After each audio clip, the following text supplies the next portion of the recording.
আইনশৃঙ্খলা বিষয়ক আমার কয়েকটি পরামর্শ।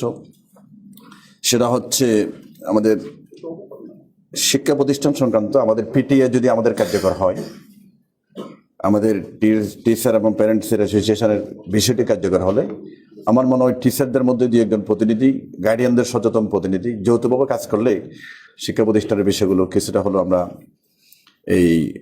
আমরা ভালো রেজাল্ট পাবো। আর বাজার স্টেশনে আমাদের প্রায় মনে সিসি ক্যামেরা আছে, এগুলো একটু বাজার কমিটির সভাপতি সেক্রেটারির মাধ্যমে একটু নজরদারি করলে, আর যে সমস্ত বাজার স্টেশনে জনশনে সিসি ক্যামেরা নেই, ওটা যদি আমরা হাটবাজার ফান্ড থেকে বা অন্য ফান্ড থেকে ওটা যদি সিসি ক্যামেরা ওটা নিয়ে আসি, 50% চুরি এবং ডাকাতি কমা যাবে সিসি ক্যামেরার ভয়ে। এই বিষয়টি একটু মাথায় রাখলে ভালো হয়। আর আমাদের বিদ্যুৎ খুঁটির বিষয়ে জিএম সাহেব কালকে এসেছিলেন, উনি প্রথম সফরে ওয়াদাবদ্ধ, আমারও প্রথম ডিউটি, ওনার প্রথম ডিউটি মোটামুটি 16টা খুঁটি ঈদের আগে, মানে নয় 15-20 দিন, 20 রমজানের আগে, ঈদের আগে হলো তার বেনিফিট পাবো না, 20 রমজানের আগে আমরা কষ্ট করে ওনাদের ঠিকাদার, দুইটা ঠিকাদারদের রোড সেল ধরা নাই, এরপরও ওনারা কিন্তু কি সাপোর্ট দিবেন।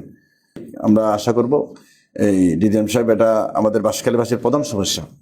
আমাদের অতিরিক্ত ভাড়াদের ব্যাপারে বাঁশখালী প্রবাসীরা, ছাত্ররা অনেক কষ্ট পায়, বিশেষ করে ঈদের বাজার করে বাড়িতে গাড়ি ভাড়া বেশি থাকে না, ওনাকে যদি 3-4 গুণ গাড়ি ভাড়া দিতে হয় ঈদের সামনে কিনতে পারে না। এই ফ্যামিলির কর্মীগুলো, এই আমাদের শ্রমিকগুলো এই যন্ত্রণাতে কষ্ট পায়। একটা রোড বাঁশখালীতে, ওখানে যদি দামজোটা থাকে, বেশি ভাড়াও থাকে, মোবাইলে বিকাশেও টাকা না থাকে, কিভাবে এই সমস্যাটা সমাধান হবে? আমি অনুরোধ করবো আমরা ওখানে, বিশেষ করে বাঁশখালী আমাদের স্পেশাল সার্ভিস বলেন, আমাদের লোকাল সার্ভিস বলেন, এসআলম এসআর, ওনারা এগুলো করে না। আমাদের লোকাল সিএনজি এবং আমাদের বাঁশখালী এই মালিক সমিতির সাথে কথা বলে, শ্রমিকদের সাথে কথা বলে এটা সিরিয়াসলি উদ্যোগ নিতে হবে। নাহলে বাঁশখালী মানুষ প্রতিটির এই ঈদ পরবের দিনে আমরা এই হয়রানির শিকার হই। যানজটের ব্যাপারে আমাদের কালীপুরের সমাজের চেয়ারম্যান সাহেব উনি সহায়তা করবেন, আমাদের পুলিশ ইনচার্জ আমাদের রুবেল যিনি আছেন উনি সহ ওনার বাহিনী, পারলে এর বাইরে লোকালি সমাজসেবক, স্বেচ্ছাসেবকের কিছু বাহিনী দিতে গেলেও আমি চেয়ারম্যান সাহেবের সাথে পরামর্শ করে কিছু লোক দিব। এরপরও কালীপুর, এই আমাদের বেসিক্যালি টাইম বাজার, সাম্বল বাজার, এই কয়েকটা জনশনে সংশ্লিষ্ট চেয়ারম্যানের সাথে পরামর্শ করে উনি আমি শেয়ার হয়ে কিছু লোক দিবে, এরপরও যাতে যানজটটা না থাকে এই বিষয়টা আমরা বেশি আমাদের সহযোগিতা কামনা করব। আমাদের সর্বোপরি আইনশৃঙ্খলার বিষয়, জোয়ার বিষয় কথা চলে এসেছে, মোবাইল জোয়া, এগুলো আমি কালকে পৌরসভা একটা মসজিদে নামাজ পড়ছিলাম। মদ এবং জোয়াকে নিজের স্ত্রীকে যদি মা ডাকে, মাকে যদি স্ত্রী ডাকে, ওই পর্যায়ে চলে গেলে তাহলে আমাদের সকলের অনুভূতিতে টাচ করা দরকার এই বিষয়টা। তা আমার মনে হয় আমরা যদি একটু মোটিভেশন করি, আমরা বিভিন্ন প্রতিষ্ঠানে, মসজিদে, লোকালয়ে, আমাদের ইউনিয়ন পরিষদের এই আইনশৃঙ্খলা কমিটিকে যদি অ্যাক্টিভ করে, বিভিন্ন লোক সংযোগ করে, বিভিন্ন সমাজের সর্দারকে, মহল্লাদারকে সাথে করে যদি কাজ করতে পারি, কিছুটা হলেও সমাজের ওই শ্রেণীর লোকগুলো, এই ইফটিজিংয়ের লোক, চুরির সাথে সম্পৃক্ত, আর বিশেষ করে আমাদের চাঁদাবাজির একটা বিষয় আছে।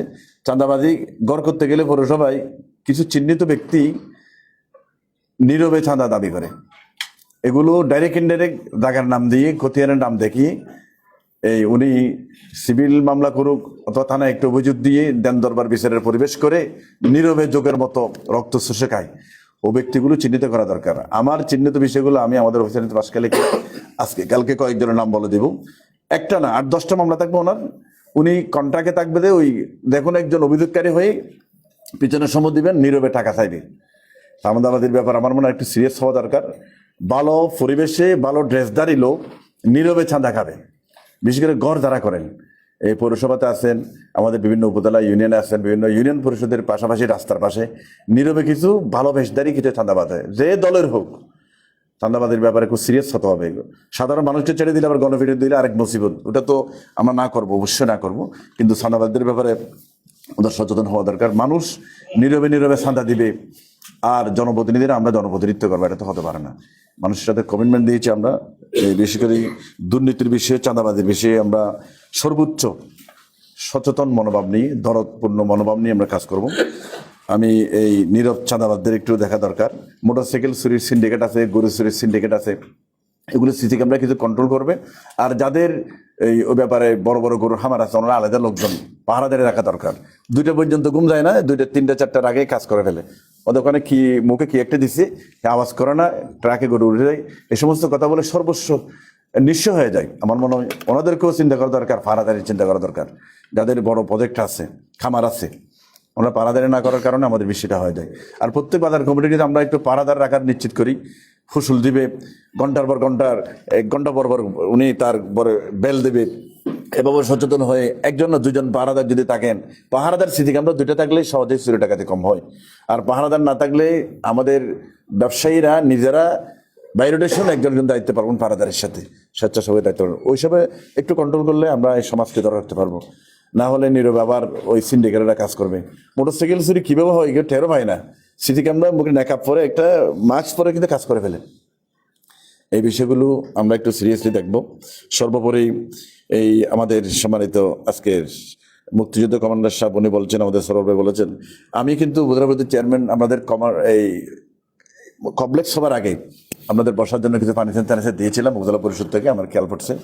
আমি চেষ্টা করব আপনাদের আমাদের বসার, ওটা তো সমস্যাগ্রস্ত হয়েছে, বসার কিভাবে ব্যবস্থা হয়, মেনটেনেন্সের কি ব্যবস্থা হয়, সংশ্লিষ্ট মন্ত্রণালয় আছে, আমাদের আছে, যে কোনোভাবে আমাদের একটা ব্যবস্থা করব। যেহেতু আপনাদের জাতির শ্রেষ্ঠ সন্তান, আপনাদের সর্বোচ্চ সম্মান আমরা দিব।